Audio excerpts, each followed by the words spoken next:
Does the mess at home prevent you from thinking clearly? I used to feel trapped in an endless cycle of buying, storing, and searching for things. I'd open the cabinets and be met by an avalanche of objects. I would spend hours looking for items I knew I had but could never find. And the worst part, that constant feeling that I was never finished tidying up anything. I tried all the organization tips from social media. I bought colorful bins, labeled everything, and binged on cleaning shows. But the truth? The mess always came back, as if it had a life of its own. Then I discovered the problem wasn't a lack of space or organization methods. It was something much deeper. I was trying to organize things that shouldn't even be in my home. That was when I came across organizing rituals inspired by the Eastern minimalist lifestyle, which aren't about having empty houses, but about creating spaces that genuinely make us feel good. Today, I'm going to share the 10 rituals that transformed not only my home but also my relationship with everything around me. And the most amazing part?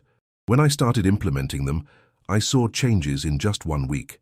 So if you're tired of living in chaos, stay until the end, because the 6th ritual completely changed my morning routine. It all started on a Sunday morning. I woke up early and stared at the ceiling of my bedroom. The curtains barely closed due to the stacked boxes behind them. The wardrobe was so full that some doors wouldn't close properly. The bedside table was piled high with books I promised I'd read someday. At that moment, I felt a weight in my chest. How did I get to this point? Determined to change, I began researching and found these rituals inspired by the Eastern minimalist lifestyle. I didn't expect them to work so well and so quickly. The first ritual I implemented was to simplify to amplify. It seems contradictory, doesn't it? But it's about understanding that every item we remove creates space not only physically, but mentally as well. I started with the basics. My toothbrush. Yes, you read that right. I had 3 toothbrushes in the bathroom. One that I used, a backup, and one that I received as a free gift and kept just in case. I looked at those 3 toothbrushes and asked myself, how long does it take to buy a new one if mine breaks? Minutes. So why was I holding on to something I could easily replace? I kept just the one I used and the newest backup. A small change, but it was the beginning. From that small gesture, I moved on to the second ritual, the cycle of in and out. For every new item that comes into my home, something must go out. I bought a new pair of shoes. An old pair needs to be discarded. I received a book. Another was donated. This constant balance prevents the silent accumulation that had turned my home into a storage space for forgotten things. I remember when I bought a new coat and looked at my crowded wardrobe. It was hard to choose which item would go, but I ended up donating a coat that I hadn't worn in years, yet kept for safety. The feeling of seeing that free space on the hanger was surprisingly liberating. The third ritual transformed my relationship with surfaces, the 5-item rule. No surface, be it a table, counter, or nightstand, should have more than 5 items exposed. This seems impossible at first, but it forces important decisions. On my work desk, which used to be cluttered with papers, pens, notebooks, and even forgotten mugs, now only sit my laptop, a pen, a notepad, a small plant, and 1 mug, which goes back to the kitchen after use. Clean surfaces create an immediate sense of order that calms the mind. It's as if each surface is a small piece of art, where every item has its purpose and beauty. When visitors come to my home, the first thing they notice is that clean and intentional appearance. The 4th ritual is what I call a moment of gratitude for things. As I cleaned and organized, I began to thank the objects before letting them go. That dress that no longer fit me accompanied me through special moments. The book that no longer interested me taught me something when I read it. Offering thanks makes the process of letting go less painful and more meaningful. Once I found a box filled with cards and mementos from a past relationship. Instead of keeping them out of nostalgia or throwing them away in anger, I expressed gratitude for those memories, took photos of some important items, and let the rest go. It was a closing ritual that allowed me to move on with a sense of lightness. The 5th ritual transformed my mornings, the 5 minutes of tidying up. Before leaving the bedroom in the morning, I dedicate 5 minutes to putting it in order. I make the bed, put away any clothes that might be out of place, and empty the small trash can. 5 minutes that make all the difference when I come home at the end of the day. When I started this ritual, I timed it on my phone to ensure it would only take 5 minutes. Over time, it became automatic. And the feeling of stepping into a tidy room after a long day is indescribable. like a little gift I give myself every day. Now, the sixth ritual, which I promised would change your routine, the practice of one touch. Each object should be handled only once before reaching its final destination. The coat doesn't go from the entryway to the couch, then to the chair in the bedroom, and finally to the closet. It goes straight from the entryway to the closet. The used plate doesn't stay in the sink. It goes directly to the dishwasher or is washed immediately. This ritual eliminated the transient clutter that accumulated in the corners of the house. Before, there was always a pile of things to put away later that just kept growing. Now every item goes to its place immediately. It's as if the house keeps itself organized. The seventh ritual came from observing empty spaces. In Eastern culture, emptiness is not absence, it's intentional presence. I started to appreciate the empty spaces in my home. A wall without pictures, a shelf with just a few items, a corner without furniture. These spaces allow the eyes and the mind to rest. I remember when I removed several decorations from a cluttered shelf. I left only a few items that I truly loved, with space between them. The difference was immediate. The room felt larger, brighter, and the few objects that remained stood out like in an exhibition. The eighth ritual was to establish purpose zones. Each area of the house has a clear function, and the objects in that area serve only that purpose. In the kitchen, only kitchen items. In the office, just what's needed for work. In the bedroom, only what serves for rest and personal care. This clarity of purpose eliminated the mental confusion that came from mixing activities. Before, I worked at the kitchen table, watched TV in bed, and left clothes in the living room. Now, each activity has its dedicated place, and this brings a sense of order not only to the space but to the mind. The ninth ritual was perhaps the most challenging, the constant evaluation of necessity. For each object in the house, I periodically ask myself, does this still serve its purpose? Does it still bring me value?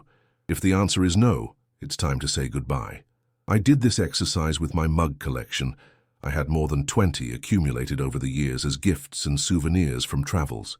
I placed them all on the table and asked a question for each one. I ended up with only 8, those that I truly used and that brought me joy to see. The others were donated to people who could use them daily rather than hiding in the back of a cabinet.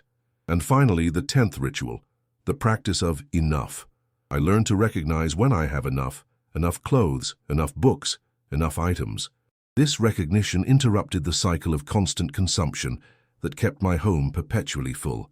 Now, when I go shopping, I carry this awareness with me. Before adding anything to my cart, I ask, do I already have enough of this? Most of the time, the answer is yes. And you know what happened? My savings increased and the feeling that I was always needing more things decreased dramatically. These 10 rituals transformed my home from a chaotic space into a refuge of peace. But more than that, they changed my relationship with material things. I realized that I wasn't the owner of my possessions. They had become my masters, demanding time, energy, and mental space. Now let's talk about how you can start applying these rituals in your home. You don't have to do everything at once. Start with the ritual that resonates with you the most. For me, it was the 5-minute morning tidy-up because it brought quick and visible results. If you feel overwhelmed by the amount of things in your home, try the ritual of reducing to expand. Start with one drawer, one shelf, or a specific corner. Don't try to tackle everything at once. Transformation happens one small space at a time.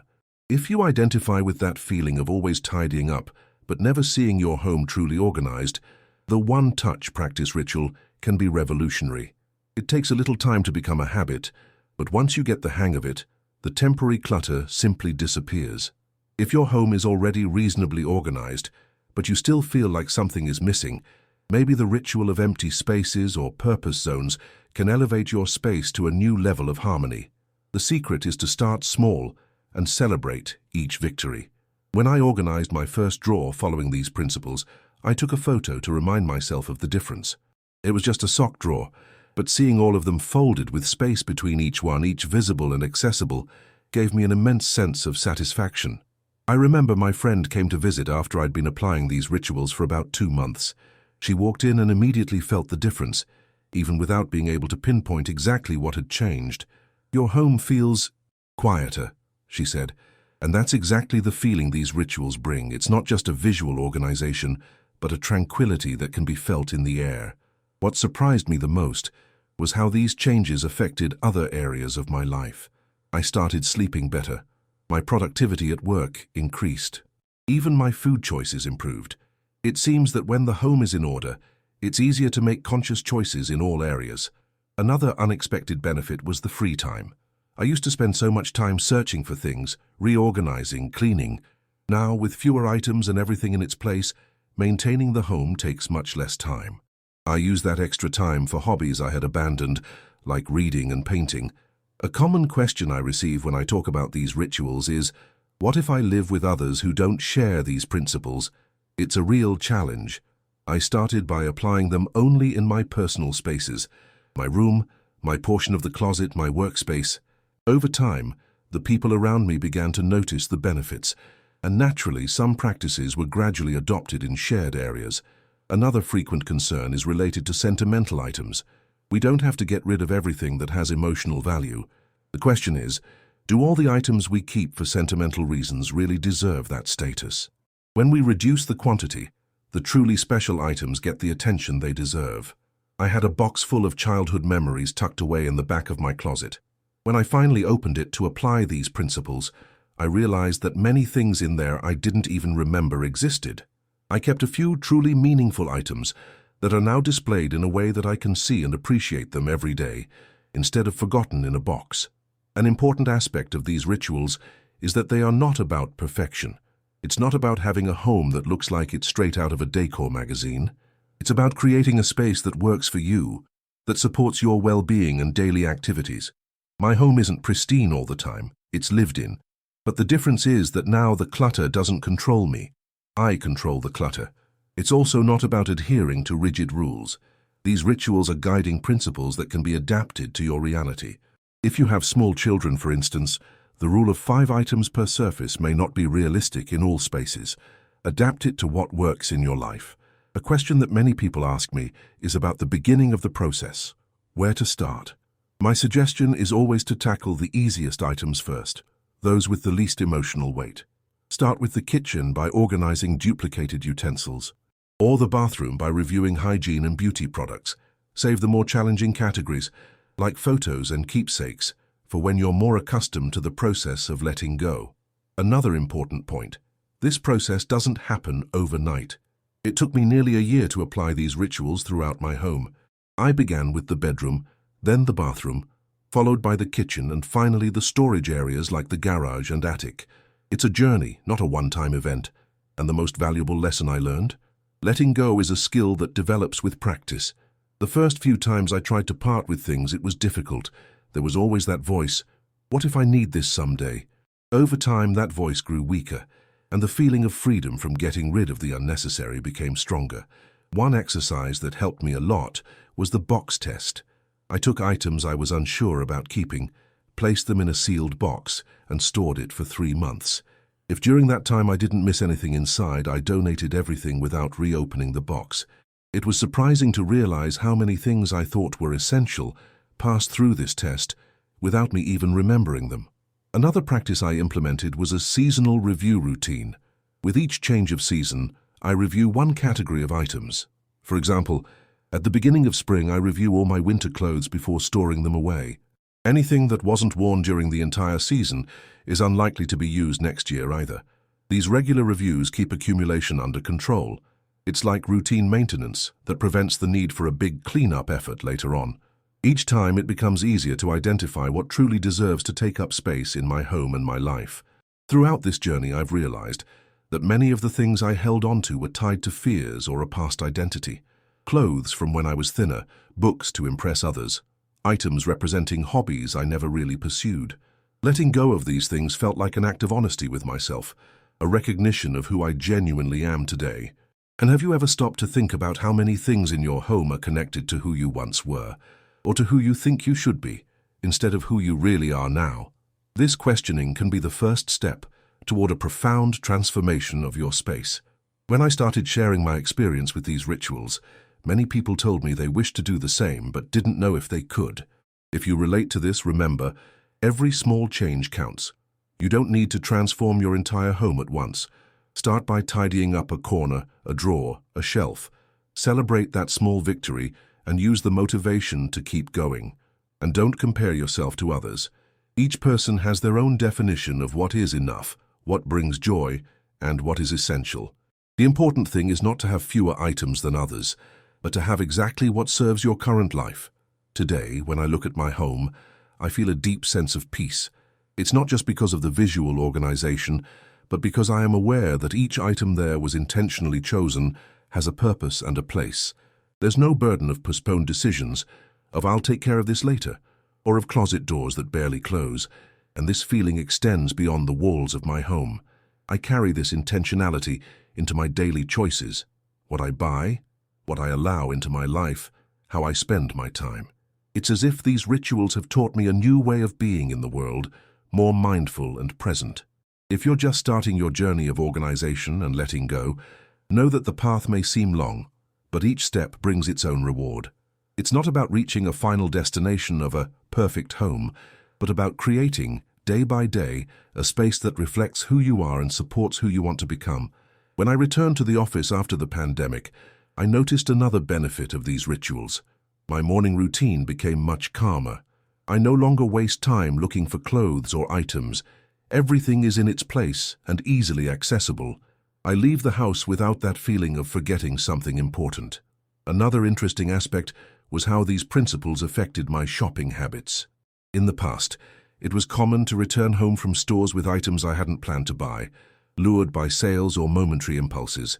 Now, with the clarity of knowing exactly what I have at home and what I truly need, shopping has become more intentional and satisfying. If you're thinking about starting this transformation, remember, the goal isn't to create a perfect space for social media photos. It's to create a space that works for your real life, that supports your good days and your bad days, that is easy to maintain and brings a sense of calm when you need it most. These 10 rituals have shown me that true organization doesn't come from complex systems or expensive products, but from conscious decisions about what we allow into our spaces. And that minimalism isn't about having less for the sake of having less, but about making space for what truly matters. I hope this journey inspires you to look at your home with fresh eyes, to question what really needs to be there, and to create a space that is truly yours. Not a storage area for accumulated things, but an intentional reflection of your choices and values. Let us know in the comments which of these rituals you will try first. And if you already practice any of them, share your experience. I can't wait to hear how this journey unfolds for you. See you in the next video.